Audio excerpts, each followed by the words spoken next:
The girl was weak, her small hands trembling as she clutched a worn teddy bear to her chest.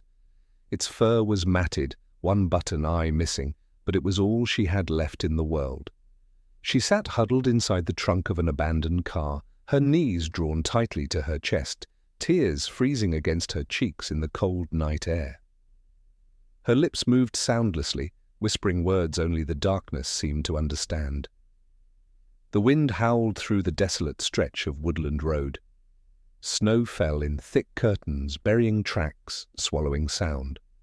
A storm was rolling in, cruel and unrelenting, and the child's body shuddered with every gust. She wasn't just cold, she was broken, carrying wounds deeper than any the eye could see. Far off, the crunch of boots pressed into the snow. A tall figure moved through the storm, his silhouette cutting through the white blur. His uniform, though battered, marked him as a soldier. His shoulders bore the weight of too many battles. Some fought overseas, some fought within himself. At his side padded a German shepherd, his coat flecked with snow, ears alert, eyes sharp yet gentle. The bond between them was unspoken but unbreakable. The man and his K9 moved as one. The dog froze first, head snapping toward the abandoned vehicle. A soft whine escaped his throat, steam rising with each breath. The soldier followed his gaze, his jaw tightening as he noticed the faint movement, a tiny hand shifting inside the half-closed trunk. He approached slowly, his voice low, steady, the kind used not to frighten, but to soothe. "Easy, boy," he murmured to the shepherd. "We've got someone here." Snow crunched as he knelt by the trunk. His gloved fingers touched the frozen metal, and with a firm pull, the lid creaked open. Inside, two wide eyes stared back at him, eyes rimmed red from crying, eyes that belonged to a child who had seen far too much. The girl whimpered, clutching her teddy bear tighter. Her lips parted as if to scream, but no sound came. The soldier held up his hands, palms open, as though surrendering to her fear. "It's all right," he said softly. "You're safe now." The shepherd eased closer, his tail low, his body language calm and inviting. He gave a quiet, reassuring bark, then sat just beyond the trunk as if to say, "I'll guard you. No one will harm you here."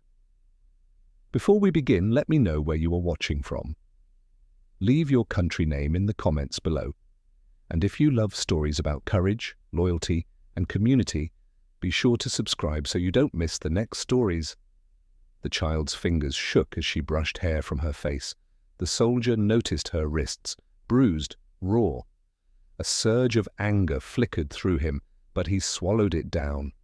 This wasn't the time for rage, it was the time for care. "Can you tell me your name?" he asked gently. No answer, just a frightened stare, then barely above a whisper, "Don't send me back." His chest tightened. Whoever left her here hadn't just abandoned her. They had broken her trust in the world itself. The shepherd leaned closer, nose twitching. The girl reached out instinctively, her tiny fingers brushing against his fur. For the first time that night, her lips trembled into the faintest shadow of relief. The soldier looked around. The storm was worsening, the road long deserted. He knew they had to move, but questions clawed at his mind. Who left her here? Why? And why did it feel like danger was closer than the storm itself? A sudden crack echoed in the distance, like a branch snapping under weight, or perhaps something far more sinister. The shepherd stiffened, growling low in his throat. The soldier's eyes narrowed into the snowy darkness, hand instinctively reaching for the sidearm holstered at his hip.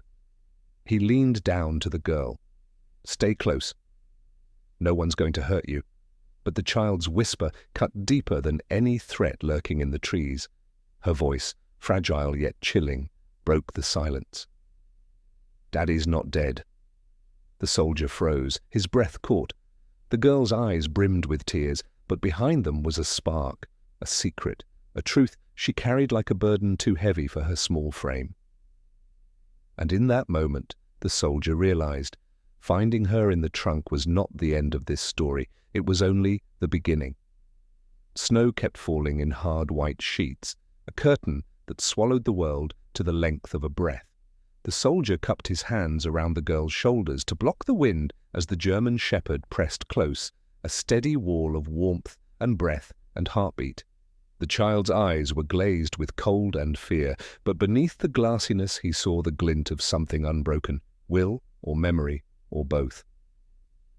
"My name's Liam," he said at last, voice even. "This is Rex." The shepherd's ears twitched at his name. He sat, tail thumping once against the snow, then stilled again, watchful. The girl's lips moved. "Hope," she whispered.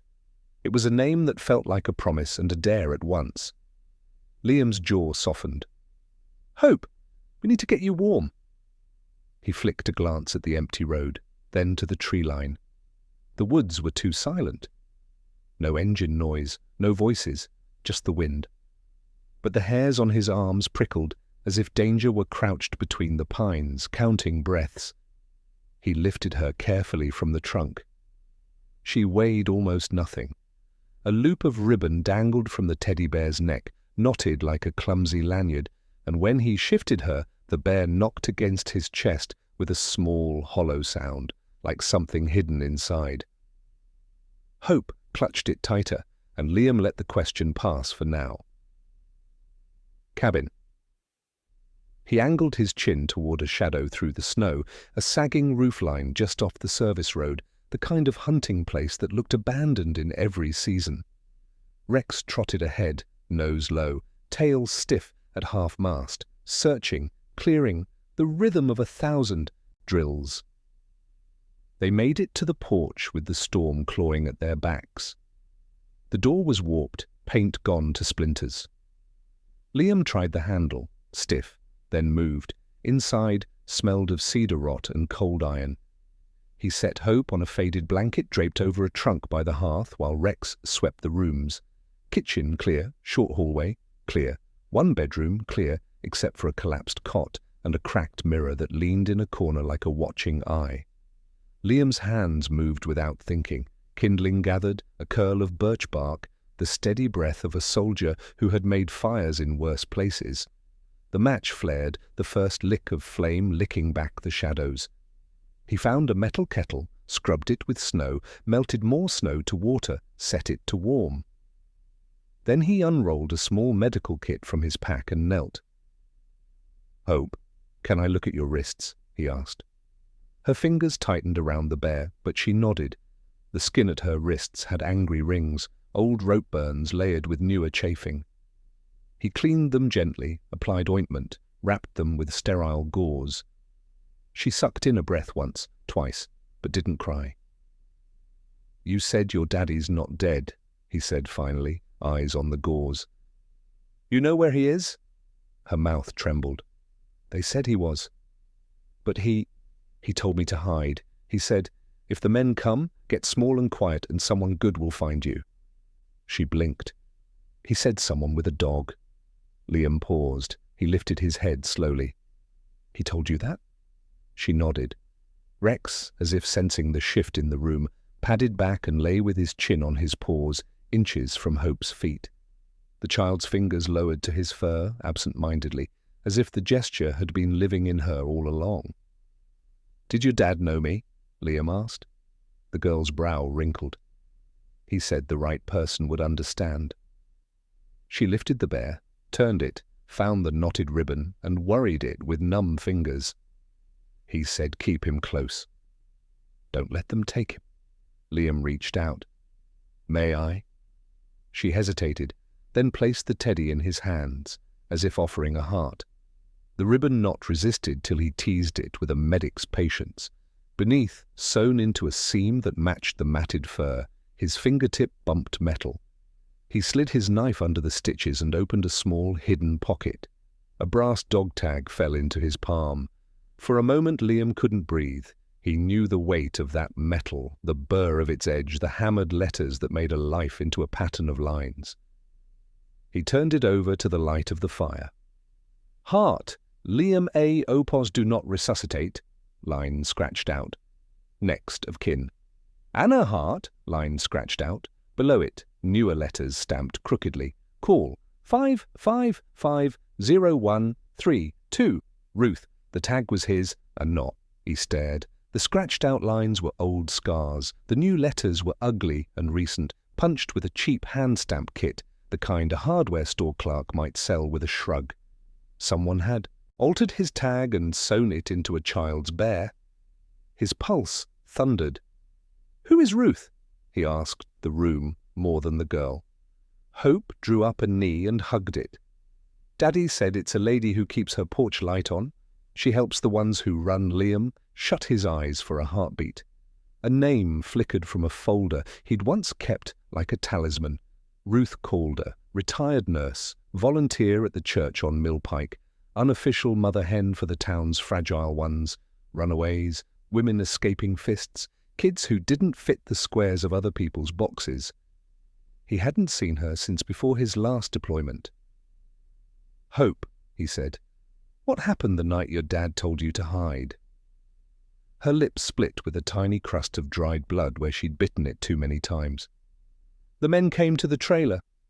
Daddy grabbed the bear and whispered into it like it was a walkie-talkie. He put it in my lap and said, "If I don't come back, you stay small and quiet. The good ones will find you. The ones with a dog." He kissed me twice, one for now, one to spend later.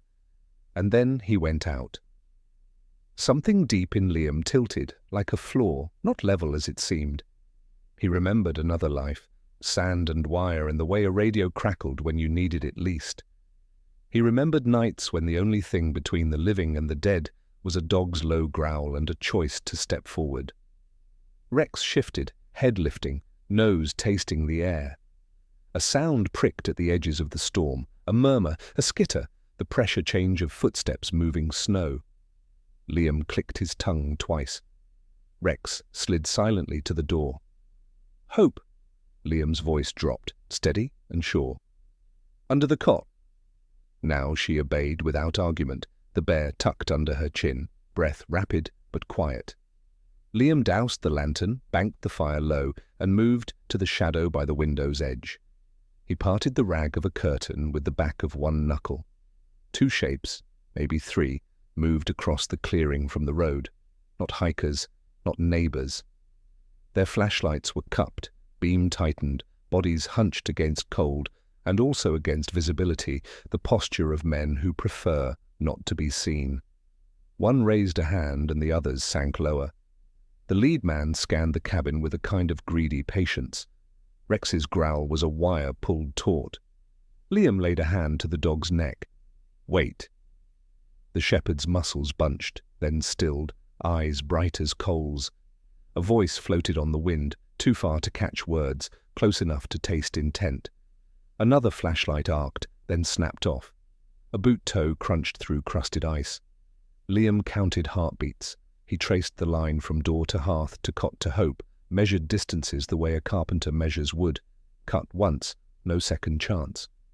A knock rapped the door, polite, almost neighborly. "Wind's bad," a man called. "We saw smoke. Mind if we come in, warm for a minute?" Liam didn't answer. Silence swelled and broke. The latch shifted. The door opened 3 inches, then bumped the wedge Liam had slid against it. "Hello?" the same voice tried, warmer now, as if the stranger had rolled it in his mouth to smooth it of teeth. Rex stood without a sound, dreadful and silent as a drawn bow. Liam stepped forward into a slice of firelight, enough to be seen and not enough to be known. "Cabin's taken," he said. "Keep moving." A beat, a small, soft laugh. "Fair enough." The pause lengthened just long enough to grow teeth. "You alone, friend?" Liam's answer was flat. "Yes." Under the cot, Hope's small breath hitched. The shepherd's ears ticked back. He'd heard it too. The man outside's weight shifted. "Hear that, Tom? Sounds like he's got a mouse." Snow creaked. A second set of footsteps angled left. A third slid right. They were edging to the windows, hunting for a slip, a silhouette, anything that betrayed shape. Liam said pleasantly, "Last chance to walk." A long silence. Then the first man's voice, lighter, almost cheerful.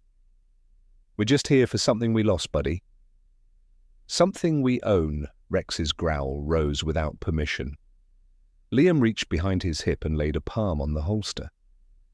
"If you own it," he said, "you should know you're never getting it back." A breath, a murmur, the gentle, mediocre evil of men who think no one is watching. The latch ticked again. The door began to open, and somewhere inside the cabin, hope whispered to the dark, to the bear, to the God who hears under the cot and in the ruins and between the trees. "Please." The door swung wide, snow and night and danger came in like a tide, and Rex launched. Rex hit the first man like a thunderclap, teeth bared but controlled, weight driving center mass to the threshold. The man's flashlight skidded across the floor, a white-hot coin spinning to a stop under the hearth. Liam moved with the logic of training and the cold clarity of someone who had run out of patience for cowards. His shoulder checked the door into the second man, pinning an arm against the jamb. The third, outside to the right, swore and stumbled in the snow, trying to pivot. "Stay down!" Liam snapped, voice edged with command. Rex growled, a vibration that lived not in the air, but in bones. "Call him off!" the pinned man wheezed. "Hands where I can see them!" Gloved hands rose, one pair visible on the floor, trembling, another pressed to the jamb. Liam kicked the first man's knife out of reach. "Back up," he ordered Rex, and the dog retreated a half-step, still ready, eyes a hard amber. The man at the jamb smiled too quickly. "We're just—" Liam slammed the door into his shoulder a second time, cut the words clean. Snow dusted the threshold like ash. "Who sent you?" Liam asked. Silence. The man on the floor coughed. We're contractors. Lost a kid in the woods. We're scared for her. Thought maybe..." "Contractors for who?" "County services," the jam man said smoothly, trying the smile again. "We recover missing. Try again." Liam's voice went soft. It was the softness that warned more than a shout. "You knock like men who've done this before. You circle like men who have time. Who pays you?" The man on the floor, Tom, apparently, eyed the room like a rat measuring holes. "We work for a clinic," he muttered finally. "Health outreach. We transport minors for treatment and placement." Liam's stomach went cold. "Placement where?" No answer. Tom's gaze flicked toward the cot. Behind him, Hope lay motionless, small as a folded jacket, eyes flat as river stones. She had learned the sacrament of stillness the hard way. Liam's voice lowered to a thread. "The girl's father, where is he?" Tom wet his lips. "Dead." "Try again." The jam man's cheer cracked. "Look, we just need the kid. She's got rare blood. There's a trial. It's legal." Every muscle in Liam's body went still. He heard his own heartbeat, heard the faint whisper of Hope's fingers tightening on the bear. He pictured a clipboard and a form and a child not as a person, but a supply chain. He wanted, with an ache that rose from the oldest part of his soul, to break something that could not be unbroken. Instead, he breathed and spoke levelly to Rex. "Guard." Rex shifted into position, teeth bared, not to rend but to promise consequences. The two men froze like deer with the sense to know which gods were real. "Phones," Liam ordered. "Belts, weapons." On the floor, they obeyed with the sloppy efficiency of men suddenly less brave. He kicked the pile to the far wall and backed them into a corner, hands laced behind their heads. Then he took a length of lamp cord from a broken floor lamp, stripped it with his knife, and bound wrists to a rung of the old table, not elegant, but functional. "Listen," the jam man said, breath coming too fast. "We didn't hurt no one. We pick up the kid, we drop her, we get paid. That's it. By who?" "Clinic," Tom repeated. "Norris Research." "By the river, the building with the mirrored windows." He gulped. "They need certain—" He stopped, but the sentence had already finished in the air. "Blood," Liam said. Tom flinched. "It's legal." Liam looked at Rex, and in the dog's eyes he saw his own thought reflected. Legal is a word that people polish when they have forgotten what good means. He stepped to the cot and crouched. "Hope," he said softly. "I need to move you. We can't stay." She looked up at him with the old, too old gaze of children who have memorized adult weather. "They'll follow?" she said simply. "Yes." He glanced at the door. Snow had amnestied the prince already. Another 20 minutes, and the ground would be clean. "We go to Ruth's." The name flickered, like a candle in Hope's eyes. "Daddy said she keeps the light on." "She does." Liam stood and faced the tied men. "You will be asked questions sooner than you like," he said. "Think about how you want to answer them."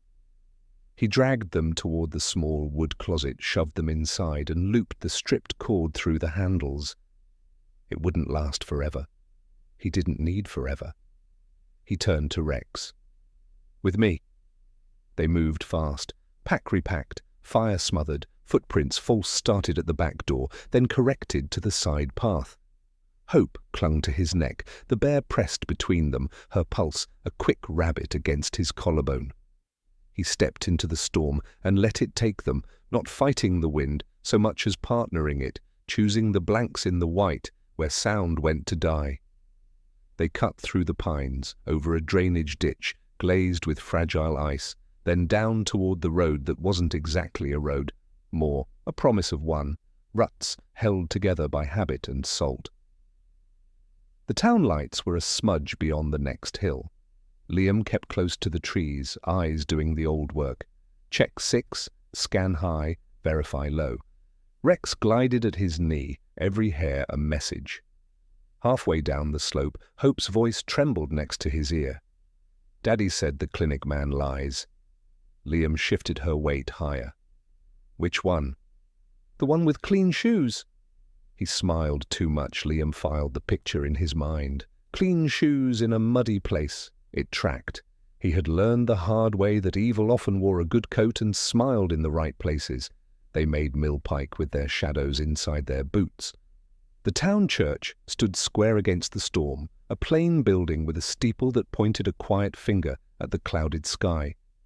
A porch light burned golden over the side entrance. Liam trotted up the ramp, knocked 3 times in a pattern that felt like memory and hope combined. The door opened a crack, chain still on. A pair of fierce old eyes peered out. "This better be. Good Lord Hart." The chain came off. Ruth Calder was smaller than he remembered and fiercer.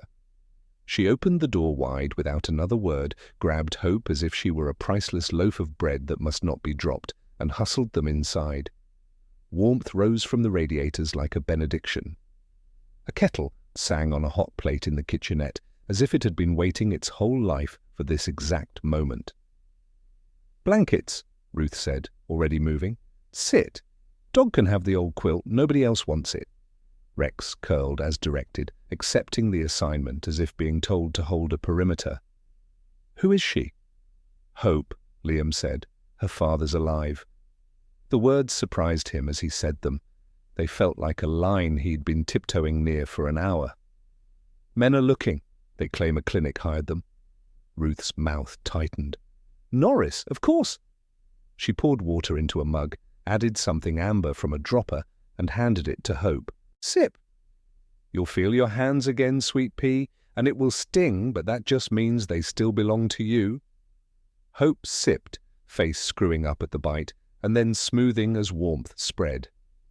She hid half her face in the bear and watched Ruth like a sparrow watching a hawk that has decided for today to be kind. Ruth turned to Liam. "Your dog tag's been borrowed." "I noticed." He pulled it from his pocket and laid it on the table between them like a strange coin in a stranger church. "Someone stamped your name on it too." Ruth didn't flinch. A man, late 30s, hairline already losing the war, eyes that kept trying to be brave, handed me that thing a week ago. Said if a soldier with a shepherd came asking, give him the porch light and tell him the river remembers the dead it keeps. She looked up, testing him. Liam's skin went cold. It was a fragment from a field letter he'd written to his wife years ago, a line he'd never said out loud to anyone but Anna. The paper had burned in a house that no longer stood, except in maps. "He knew a sentence I wrote once," Liam said, voice a husk. Ruth nodded. "He said he met a man at Norris who talked like a soldier, who kept looking at the exit and not the door. He said the man helped him smuggle a kid out of a van one night and hid them both in the woods. He said the man had a dog once Hope lifted her chin. Daddy said the soldier would be sad." Ruth's eyes softened. "He is, baby. Sad men make good promises when they keep them anyway." She faced Liam. "We can't stay here. Norris watches everything that glows. I'll call a friend." She picked up the old wall phone, dialed with a knuckle and said, "Eli, it's Ruth. Porch lights on. Bring the truck. Bring the quiet one." She hung up, then lowered her voice. "They take kids for trials, Liam. Some with consent, some with signatures that mean nothing. And when a father asks questions, he vanishes into the river or into a spreadsheet." Liam thought of the line on the tag, "Do not resuscitate," scratched out, someone refusing to let a paper decide a breath. He thought of the men in the closet, of the clinic with glass skin. He thought of Hope's small wrists. "What's the river?" he asked. He said it remembers the dead it keeps. Ruth's gaze slid toward the window where the storm made a frosted lens of the night. "They say things fall in and don't come out. I say things come out in their own time." Her chin lifted. "We'll make the river talk." Outside, tires crunched snow. A headlight washed over the stained glass of a modest cross. Rex stood, alert but not alarmed. Ruth grabbed 2 coats from a peg, one too big for Hope, and one that fit Liam like it had missed him. She opened the door to the night, and to Eli, a steady man with steady hands and a truck that looked like it could pull down a star, if asked politely. "Let's go," Liam said. They stepped onto the ramp, breath white, storm quieter now like a beast that had already fed. And from the far end of Millpike, down by the river road, a second set of headlights ghosted into view, then killed their beams. "Inside," Liam hissed, adrenaline spiking. The quiet truck idled low. The other car waited, patient as a trap. Ruth's voice did not waver. "We move anyway."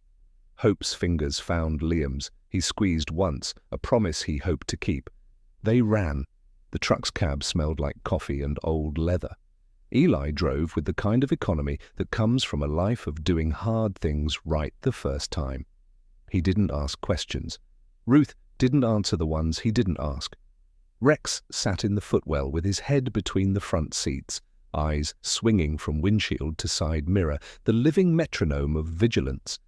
Liam kept his body angled to shield Hope, who sat pressed against him beneath Ruth's too big coat. Her cheek lay against his chest, and he could feel the jittery fatigue in her, like a bird that had finally landed but couldn't convince its wings to furl. Behind them, the unlit car drifted into motion, keeping 2 blocks back, turning when they turned, a shadow wearing a polite distance. "Plate?" Liam asked. "Snow-smeared," Eli said, "but it's a county tag." "Fleet car, clinic," Liam said, and the word tasted like aspirin and iron. Ruth leaned forward. "To the foundry, Eli." He grunted once in assent and turned down a lane that seemed too narrow for the truck, the mirror kissing old fence posts as they passed. The lane opened into a decommissioned industrial yard, the skeleton of a life that made heat and smoke and paychecks before someone sent the jobs to another map. The brick buildings sagged but stood, patient as shut mouths. Eli slid the truck into a bay where a rolling door had been removed years ago and replaced with a curtain of chains that chattered like winter rain when he brushed them with the bumper. The engine died. Silence pooled. "Out," Ruth said briskly. "Down the stairs, 3rd door. They won't look for church people in a place like this. The world forgets where it stored its bones." They moved quickly. The foundry's belly was a maze of catwalks and concrete, rooms within rooms. Eli's flashlight drew a tight, obedient circle that cut a clean column through the dust. At the third door, he knocked twice, then once. A woman opened, tall black hair in a tight braid, eyes used to night. "Back room," she said. "No names." They followed her into a space that smelled of wool blankets and soup. A camp cot leaned against a wall between a space heater and a stack of donated coats. Someone had already set out a tin of crackers and a jar of peanut butter the way you put flowers in a room that has seen too much grief. Hope looked small, even in the smallest coat. She stood in the square of light cast by the heater and pivoted her bear toward it, as if warming an old friend. Liam crouched to her level. "We'll rest here," he said. "Just a little." She nodded, and then, like children do when the adults say safe with enough conviction, she believed him for the span of one slow breath. Her shoulders drooped. The bear sagged in her hands. She would have fallen asleep on her feet if Ruth hadn't caught her by the elbow and steered her toward the cot. Ruth brushed the hair from Hope's forehead. "Sleep, sweet pea," she murmured. "You did your part. Let the grown-ups do theirs." Hope's eyes found Liam's. "You'll find Daddy." He didn't smile. He didn't promise the sun. He let the truth be strong enough. "I will try with everything I've got." "Everything?" she pressed. "Everything," he echoed. She closed her eyes. 2 breaths later, she was gone, slipping under the surface of a rest so complete it scared him. Rex lay at the foot of the cot, chin on paws, staring at the door as if daring it to be brave enough to open. Liam stood with Ruth and the braid-haired woman at a scarred table under a bare bulb. "Clinic," the woman said. "Norris Research. They've got a public face like a choir robe, grants, partners, pictures with officials, and they've got a basement with no songs at all." She slid a folder forward. "I collect whispers. Some louder than others." Inside the folder were photocopies, grant proposals thick with jargon, staff lists with names blacked out by marker and then, sloppily, unblacked by someone smarter. There were intake forms stamped with consent, with signatures that looked like the wind had signed them, and, tucked in the back, a photocopy of a badge, J. Keen, security, and a scribbled note, "Clean shoes, no mud, even in rain." "Smile sticks too long." Liam tapped the note. "Clean shoes," he said. Hope noticed that. The woman's eyebrows rose a fraction. "Kid sees—" "She sees everything," Ruth said softly. Eli returned from scouting the perimeter. "Car's out there," he said. "Parked 2 blocks over now. Patience is a resource for them too. Let me guess," Liam said. "They'll wait for us to move. Try to tail us back to our next safe. Or," Ruth added, "they'll try to make this our last." The foundry sighed in its beams, an old creature shifting in sleep. Somewhere, water dripped in a rhythm that matched the clock over the table. Tick, plink, tick, plink, the sound of time turning into choice. "Her father," Liam said, forcing his thoughts into rows. "He's alive." "He knows you, Ruth. He knows me. He gave you my tag. He must have known, somehow, that I was back in town." Ruth nodded. "Word travels funny. Folks who keep their heads down still talk. Your name is a kind of prayer in some mouths, Liam, and a curse in others." He took that in without comment. "The sentence he gave you, 'The river remembers the dead it keeps,' that was from a letter I wrote, Anna." He touched the old grief in his chest as if checking a tooth that still ached. "Not many knew that." "Which means your man met someone who knew you deep," Ruth said, "or he found something that was yours." "The river," Eli said thoughtfully. "You want to know what it remembers? You go ask it." He jerked his chin toward the door. "Storm's letting up. If you're going to move without a tail, now is the hour." Ruth laid her hand on Liam's forearm. "You don't have to do this alone." "I know," he said. And he did. But there are some doors a man must push with his own shoulder or live with the hinge marks forever. He checked his pistol, checked Rex's harness, checked the angle of the night through the foundry's high windows. He looked at Hope one more time. She had pulled the bear to her face so close the button eye dented her cheek. He wanted to leave a note. He wanted to leave a promise written down in letters big enough to carry. He settled for tucking the old quilt tighter around her and letting Rex lick her hand once, a signature in dog. They slipped into the alley like ghosts who had read the rules. Eli took the street. Ruth took the eye line, scanning windows, porches, the places where a neighbor's curiosity could be paid for. Liam and Rex took the shadow between two warehouses and followed its dark river toward the actual one. When they reached the levee, the town fell away. The river lay like a sheet of slate, snow puckering its surface where it had begun to thin toward water. The old truss bridge stood with its bones showing, and beneath it, caught in the teeth of a snag, was the pale curve of something that did not belong. A sedan, nose under, trunk sprung open to the current's slow tug. Rex whined, low. Liam followed the line of the snag to the riverbank. Fresh footprints, heavy, purposeful, led to the edge and then stopped. No prints back, no prints anywhere else. The snow had been brushed with a branch or a piece of cardboard, the way men who don't want questions erase answers. But the brushing had been sloppy. A pattern remained. Liam crouched, squinting at the marks. The pattern was lines crossing at odd intervals, close together near the toe, wider by the heel.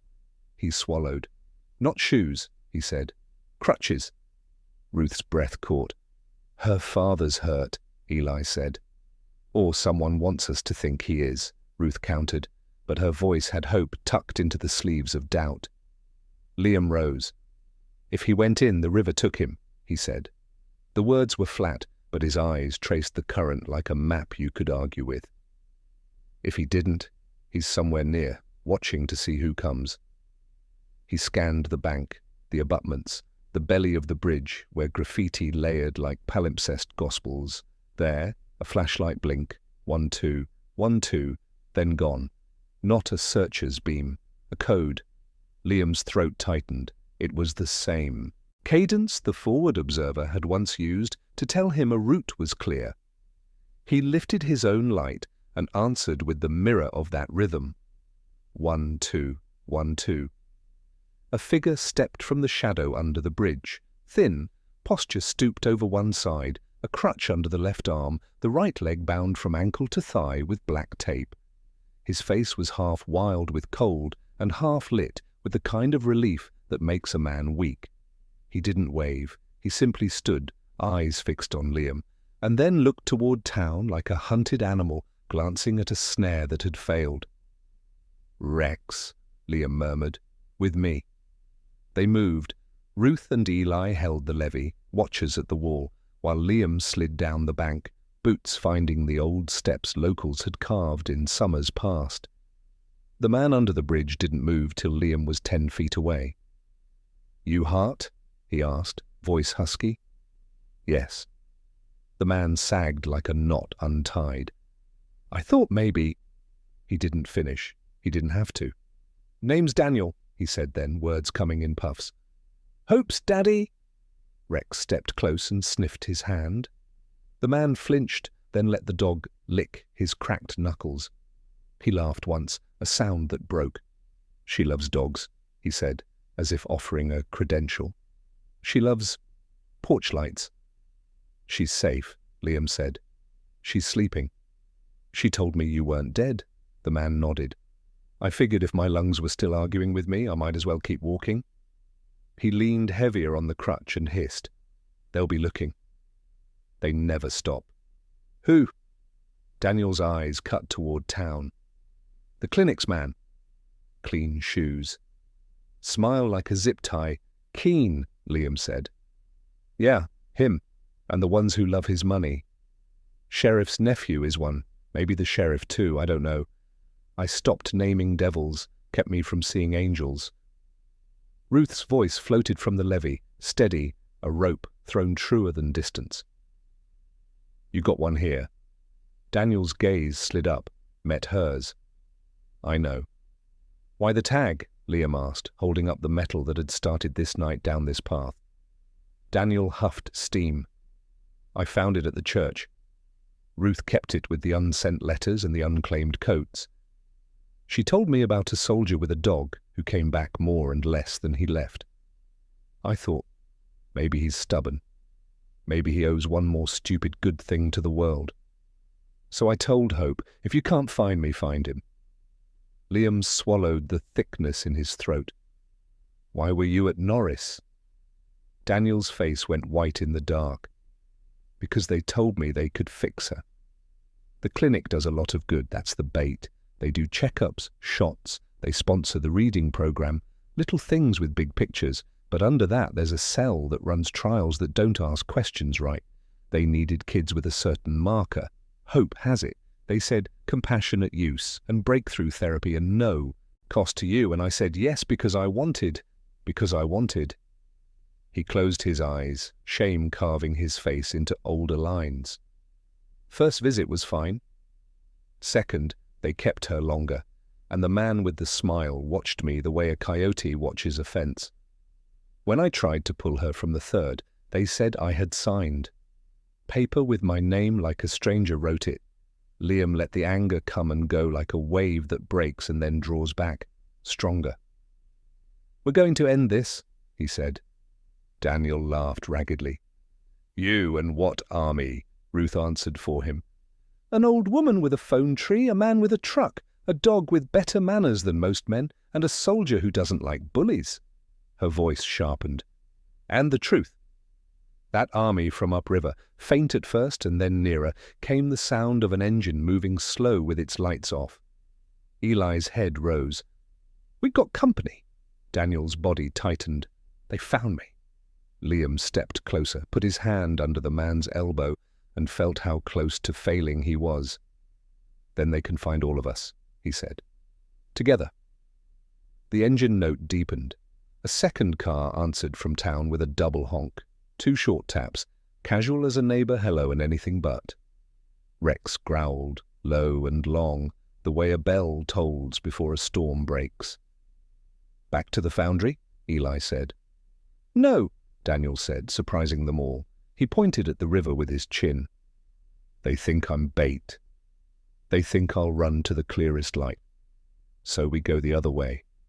Through the culvert, under the cannery. To the rail line, Ruth's brows climbed. You know the tunnels?"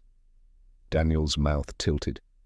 A man who's been hunted knows all the places mice become men. Another engine, closer now, tires whispering on the slick. Liam met Ruth's eyes. "He lead, we follow." Ruth nodded once. They stepped into the throat of the culvert, where the river's voice became a hush and a roar all at once. Behind them, headlights spilled like spilled milk over the levee, blinding and hungry. And in that echoing dark, Hope's father whispered a prayer that was more breath than word. "Please don't send her back." The storm had ended. The hunt had not. The culvert swallowed them whole, a tunnel of dripping stone and old graffiti where echoes lived longer than footsteps. The river's voice carried beside them, water rushing black and relentless just inches from their boots. Rusted grates hung askew along the walls, relics of an older town that had tried once to hold back the wild and then surrendered. Rex padded in front, his nails clicking against damp concrete, nose quivering with each breath. Liam kept his hand lightly on Daniel's arm, steadying him when his crutch slipped on the slime-slick floor. Ruth and Eli followed, their flashlights tight to the ground, painting narrow circles of safety that moved with them. "Hope's stronger than she looks," Daniel murmured, his voice hollow in the tunnel. "She's carried more fear than any child should. But she still keeps her teddy talking to her at night," says he answers back. "Maybe that's what kept her alive?" Liam glanced sideways. "Not maybe. That's exactly what kept her alive? And your stubbornness?" Daniel snorted, then winced as his leg buckled. "Stubborn doesn't keep bullets from flying?" "No," Liam said, steady as the current beside them. "But it makes you stand back up when they do." Ahead, the culvert split. one path continuing with the river, another rising toward a faint orange glow. Eli raised a hand, signaling halt. "That's the cannery," he whispered. "Still got lights." Security guards make rounds for the developers. Might be nothing. Might be eyes on payroll. Daniel's jaw worked. "We can't turn back." "They'll choke the entrance. Then we go forward," Liam said. Rex's ears pricked, body stiffening. A sound carried down the tunnel. A metallic clang, deliberate, not the random fall of water. Someone was ahead. "Lights out," Liam ordered. The beams snapped to black. They moved by memory and the faint spill of glow from above. The soldier's hand brushed the wall until his palm hit a rung of old iron ladder bolted into the stone. He tested it. Solid enough. "Up!" He gestured Ruth first. She climbed briskly despite her years, muttering prayers that sounded more like commands. Eli went next, then Daniel, teeth gritted as he dragged himself one rung at a time. Liam stayed below. Rex pressed to his leg until the last of them reached the grate above. It gave way with a creak. Cold night air poured down, laced with the smell of rust and fishmeal. They spilled into a forgotten storeroom of the cannery, crates stacked, dust thick, the whole place humming faintly with electricity still running to lights long ignored. Daniel collapsed against a wall, panting. "Give me a minute." "You don't have a minute," Eli muttered. He pointed through a crack in the boards. "Headlights. They know this place." Ruth crouched beside Daniel. "You can stand or you can crawl. Doesn't matter how as long as you move. The girl's waiting." Those words lit something in him. He forced himself upright, leaning hard on the crutch, face pale but set. They threaded through the storeroom, Rex moving first, ears tuned to sounds the humans couldn't hear. Twice he stopped, body rigid, and each time Liam heard footsteps pass just beyond thin walls, voices speaking low, a man's chuckle, the scrape of a boot. The last door opened to the rail yard behind the cannery. Tracks gleamed faintly in moonlight that had broken through the storm's clouds. Freight cars stood idle, hulks of steel heavy with silence. "Rail line," Daniel whispered. "We follow it west. It'll take us past Norris without touching the main road." They slipped into the shadow of a boxcar. The night was quiet, too quiet. Then a voice rang sharp across the yard. "Going somewhere." A beam of light snapped on, catching them full in its white glare. Behind it stood a man in a dark coat, his shoes shining even in the mud, his smile fixed and unblinking. Keen Rex growled, hackles raised, the sound vibrating like a drawn bowstring. Liam stepped slightly in front, his hand on his weapon. Keen's voice was smooth, practiced. "Mr. Hart, you're making this harder than it has to be. The child belongs with us. She's—" He paused, almost savoring the word. "Special." Daniel's breath hissed through his teeth. "She belongs with me." Keen's smile widened. "You're barely standing. You couldn't protect her before. You can't protect her now." Liam's voice cut through, cold as steel. "You're not taking her." Keen tilted his head, amused. "Do you really think you can stop what's already in motion? This isn't about you or me. It's bigger. Contracts, funding, progress." He spread his hands as if the whole world belonged between them. "One child for the future of many. Isn't that what soldiers like you fought for?" Liam's eyes narrowed. "I didn't fight for cowards who hide behind clipboards." For the first time, Keen's smile flickered. His hand dipped into his coat. The moment hung like glass about to break. Rex barked once, sharp and explosive, the signal. Then the floodlights of the rail yard blazed on, and shadows surged from behind the freight cars. More men, armed, stepping into formation. They were surrounded. And Hope, sleeping 2 miles away, stirred in her cot, clutching her teddy closer, as if she could feel the storm about to break.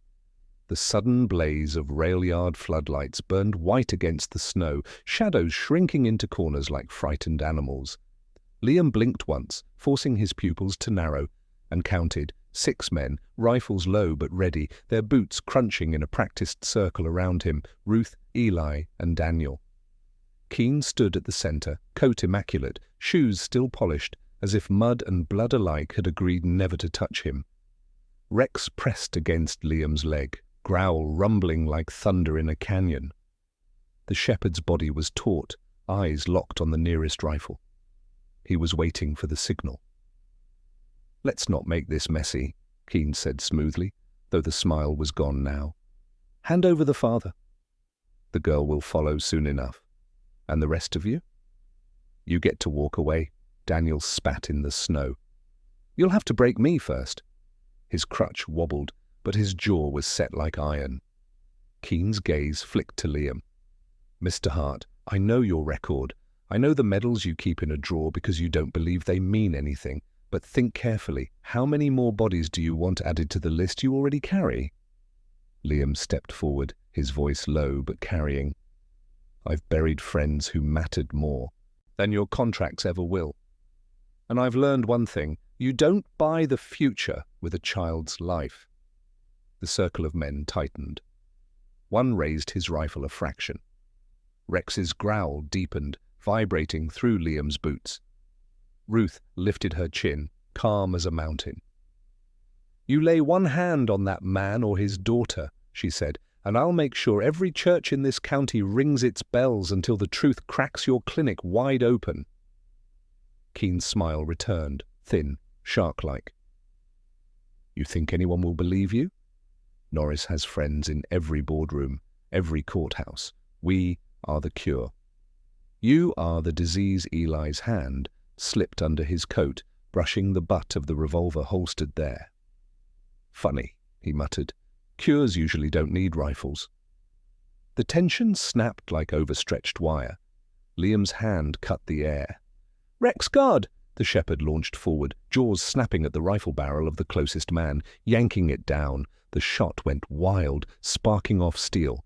Liam tackled the gunman from the side, the two of them crashing into the snow. Eli drew and fired, the crack echoing through the yard. Ruth ducked low, dragging Daniel behind a stack of freight pallets. Chaos exploded in the white glare. Shouts, gunfire, the acrid sting of powder filling the air. Rex moved like a storm given teeth, dragging one man down, spinning to snap at another's leg. Liam fought with brutal economy, elbow, fist, knee, every motion drilled from years of combat. Every strike delivered with the knowledge that hesitation meant death. Daniel, half hidden, grabbed a loose length of pipe and swung at a man who tried to flank them. The impact rang hollow, but it was enough to stagger him. Ruth, eyes blazing, swung a broken board like a staff, surprising another into dropping his weapon. "Truck!" Eli shouted, pointing toward the far end of the yard where a battered pickup sat under shadow. They moved as one. Liam covered their retreat, Rex snapping at heels to scatter the last of the attackers. Bullets sang against freight metal, ricocheting sparks into the night. Keen's voice cut through the chaos, furious but still too calm. "You can't hide her forever, Hart." "We own this town." Liam didn't answer. He shoved Daniel into the truck's bed, pushed Ruth inside, and Rex leapt after them. Eli gunned the engine, tires spitting snow as the truck roared down the service road, leaving floodlights shrinking in the distance. Inside the cab, breath came ragged, sweat freezing on brows despite the cold. Hope's name was in every heartbeat, in every gasp of air they took. Daniel gripped Liam's arm, knuckles white. "If they know where we are, they'll go for her. They'll go for my little girl." Liam met his eyes. "Then we stop them first." But his gut knew the truth. Norris's reach was deeper than any of them realized. And Keen wasn't finished, not by a long shot. As the truck barreled toward the foundry, the headlights of another vehicle appeared in the rear view, steady and relentless. They hadn't escaped. They had only bought themselves a few fragile minutes. Ruth crossed herself in the dim glow of the dashboard. "Lord, keep the child safe," she whispered. And in a small room at the foundry, Hope stirred in her sleep. She clutched her teddy tighter, whispering words no one else could hear. "Daddy's coming." The truck fishtailed on the icy service road, headlights bouncing against skeletal trees. Eli's hands were iron on the wheel, his jaw locked. The vehicle behind them stayed steady, a predator pacing its prey. "They'll head for the foundry," Daniel said, voice rough, urgent. He slammed his fist into the dashboard. "They know she's there." "They know." Hope Liam's stomach tightened. The child's face filled his mind, the way she clutched the teddy, the whisper that her daddy wasn't dead. She had trusted him, and trust was a weight heavier than any pack he had ever carried in war. He leaned forward. "Eli, cut left at the quarry road. That'll take us away from town," Ruth objected. "Exactly," Liam said. "We draw them off." Give Ruth a chance to warn the foundry. Eli's knuckles flexed once on the wheel. Then he jerked the truck left. Gravel spat from the tires. Behind them, the pursuing car swerved hard, nearly flipping before correcting. Still, it clung. Ruth snatched the CB radio mounted under the dash. "Channel 3, she muttered, spinning dials. "If the line still works," she pressed the mic. "Dorothy, it's Ruth." "Porch light. Get the child to the basement now. Repeat." Basement static hissed, then a crackled reply. "Copy." Relief loosened Ruth's shoulders a fraction. "She's moving her." The truck jounced over ruts, Daniel grunting as his injured leg banged the seat. He gripped Liam's sleeve, eyes wild. "You have to keep her safe." "Promise me you'll tell her yourself," Liam said flatly. But his eyes cut to the side mirror. The black sedan was gaining, its engine snarling louder, headlights glaring like eyes without mercy. "Time to even the odds," Eli growled.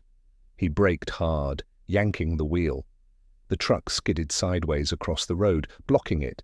The sedan swerved, brakes screaming, and stopped only yards away. Doors flew open, men spilled out, rifles glinting in the moonlight. Liam was already moving. "Rex, guard flank." The shepherd leapt from the truck bed, snow spraying under his paws. His bark ripped the night open. Gunfire cracked, bullets punched into the truck's fender, sparks spitting. Eli dropped behind the wheel, revolver out, returning fire with deadly precision. One man spun and fell, rifle clattering from his hands. Daniel, sweating and pale, shoved himself out of the cab. His crutch sank into the snow. He grabbed the pipe again, teeth clenched against pain. "They don't get through," he gasped. Liam pressed his back to the truck, sighting down his pistol. He breathed in once, slow and steady, and fired. A rifle jerked from another man's grasp, the shot sending him sprawling. But Keane was there too, stepping calmly from the sedan, untouched by the chaos, his polished shoes crunching snow. His smile had vanished. His eyes were ice. "You don't understand, Hart," he called, raising his voice over the gunfire. "This girl is not just any child. Her blood could rewrite medicine. Do you know what kind of future you're stealing?" "You call it a future," Liam shouted back. "I call it theft." Keene's eyes narrowed. "History won't remember you." "Maybe not," Liam said, "but hope will." Rex lunged, tearing into the arm of a gunman who had flanked right. The man screamed, weapon clattering away. Liam shifted, covering the shepherd with precise fire, each shot controlled. Ruth ducked behind the truck, shouting into the CB again, "Dorothy!" "They're close. Lock it down. Whatever happens, you hold that child." The radio hissed, but no reply came, just silence. Ruth's face went pale. "They're already there." Daniel's shout cut the air. "No!" He staggered forward, swinging the pipe, knocking another man back. His body was trembling with exhaustion, but fury drove him. "She's mine!" "You can't have her." Keene's hand dipped inside his coat. The gleam of a pistol flashed. He raised it, aiming straight at Daniel. Liam saw it, every nerve in his body firing at once. He didn't think. He moved. The night split with the sound of gunfire. Daniel collapsed to the snow, breath hitching, hands clutching his side. "Daddy!" The cry wasn't from the battlefield. It was carried on the wind, fragile and trembling. Somehow, impossibly, hope had woken from the foundry, miles away, her voice carried by the faith of a child who refused to believe distance or danger could silence her. Daniel's eyes filled with tears. "I hear you, baby," he whispered, blood steaming in the snow. "Daddy's not gone." Liam dragged him back, pressing a hand to the wound. Keane lowered his pistol, smirking coldly, then motioned his men forward. But then the sound of sirens rose in the distance, wailing closer, faster, echoing across the frozen night. Keen's jaw tightened. "This isn't finished," he spat. He signaled, and the remaining gunmen scrambled back into the sedan. Tires screamed, snow churned, and the car tore away into the dark. The battlefield fell silent, except for the moan of wind and Daniel's ragged breathing. Liam pressed harder on the wound, his voice low and steady. "Stay with me." "She needs you." Daniel's eyes fluttered. "Promise me." "I promise," Liam said. His voice did not waver. "We'll keep her safe." The sirens grew louder. Blue lights flashed against the trees. And for the first time that night, Liam felt the stir of something like a miracle. The sirens grew louder, bouncing off the frozen landscape in fractured echoes. Sheriff cruisers skidded to a halt across the quarry road, red and blue lights cutting the dark into shards. Officers poured out, rifles up, faces pale in the strobe of their own beacons. Keen and his men were gone, swallowed by the night. All that remained was the stink of exhaust, the churned snow where their boots had fled, and Daniel bleeding into the white. Ruth pressed her hands over Liam's, helping stanch the wound. "We can't trust them," she hissed, nodding toward the approaching deputies. "If Norris has the sheriff's ear—" "I know," Liam cut in. His voice was low but sharp with urgency. "But we need transport. And we need time." Eli straightened, revolver tucked back under his coat. He looked at the flashing lights, then at Liam. "Buy the story you want them to hear, soldier. Make it stick." The deputies fanned out, one shouting, "Hands where I can see them!" Liam raised his free hand, keeping the other pressed to Daniel's side. "We're civilians under fire. Man's hit. He needs a medic now." Confusion flickered across their faces. Some hesitated, others raised their rifles higher. In the strobe, Liam caught it, the quick eye contact between the lead deputy and Ruth, then a curt nod. Not all of them were bought. Not all of them belonged to Norris. Two younger officers rushed forward, hauling Daniel onto a stretcher, pulled from the back of a cruiser. His breath came ragged, eyes fluttering. He gripped Liam's sleeve as they lifted him. "Hope," he whispered. "Don't let them—" Liam bent low, steady as a vow. "I won't." Not while I breathe. The convoy split. One cruiser speeding toward the hospital with Daniel, another toward town. Ruth climbed into Eli's truck again, Rex leaping after. Liam followed, jaw tight. He knew where Keen would go next. The foundry. The foundry. Midnight snow coated the ground in a fragile crust, crunching under boots as Liam, Ruth, Eli, and Rex closed the distance. The side door stood ajar, the lock splintered. A pale light spilled from inside. "Stay behind me," Liam whispered. Rex padded forward, body lowered, muscles vibrating with focus. They entered. The place was silent except for the faint hum of the heater and the drip of thawing snow through the rafters. Then they saw her. Hope stood near the cot, Teddy clutched to her chest. Her eyes were wide but dry, her small body rigid with fear. And behind her, hand clamped on her shoulder, was Keen. His pistol pressed against her temple, his polished shoes leaving no print on the dusty concrete. "Put the dog down," Keen said softly, "or she dies." Rex froze, a low growl in his throat. Liam lifted his palms empty, his heart hammered, but his voice came calm, even. "You don't want this ending here." Keen's smile was thin, manic now. "Oh, but I do. She's the key, Heart. Do you have any idea what her blood carries? Markers we've been chasing for decades. A cure for diseases that cripple nations. She's not a child. She's the future. She's not yours," Liam said. His tone hardened, the weight of every battle behind it. "And the future you're building isn't worth a single drop of her tears." Hope's small voice broke the silence. "Daddy said you lie." Keen stiffened. For the first time, the mask cracked. "He's dead," he snapped. "No!" Hope's eyes glistened, but her voice was steady now, clear as church bells. "He told me you can't kill love. And love means he's not gone." Liam took the opening. Rex, now! The shepherd lunged, faster than thought, his body a streak of muscle and fury. He hit Keen's arm, teeth clamping down on the wrist that held the pistol. The shot went wild, slamming harmlessly into the ceiling. Hope dropped to the floor, scrambling into Liam's arms as Rex wrenched Keen down. The man screamed, fighting, but Ruth was already there, swinging the broken board like judgment itself, striking his knee.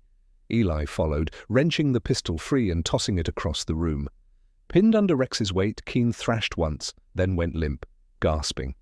His perfect smile was gone, replaced by the rictus of defeat. Liam didn't look at him. His focus was on the child, trembling in his arms. "You're safe," he whispered, clutching her close. "Your daddy's fighting to see you. He's alive, and you're going to him." Hope sobbed into his chest, the teddy bear pressed between them. "Don't let them take me back." "Never," Liam vowed. Days later, the hospital smelled of antiseptic and possibility. Daniel lay propped in a bed, pale but alive, his injured leg bound and healing. When Hope entered the room, her steps small but certain, the monitors spiked with the rhythm of hope itself. "Daddy!" she cried, launching into his arms. Daniel held her as though nothing could ever tear her away again. Tears coursed down his face. "I told you I wasn't gone." Liam stood at the doorway, Rex pressed at his side. Ruth leaned on her cane nearby, a soft smile breaking through the lines of exhaustion. "You kept your promise," Daniel said hoarsely, eyes locked on Liam. Liam nodded once. "She kept mine too." She believed Hope looked up at him, face streaked with tears but shining. "You're part of us now." The soldier swallowed hard. His chest ached in a way no wound could explain. "Then I'll stay." "As long as you'll have me," Rex barked once, sharp and joyous, tail wagging like a flag of victory. In the silence that followed, sunlight broke through the hospital blinds, warm and golden, painting the room in light. It felt like a benediction. Healing hadn't erased the past. It never could. But here, in this fragile, stubborn moment, they were building the future. Together, brick by brick, promise by promise, love by love, and maybe that was the real miracle.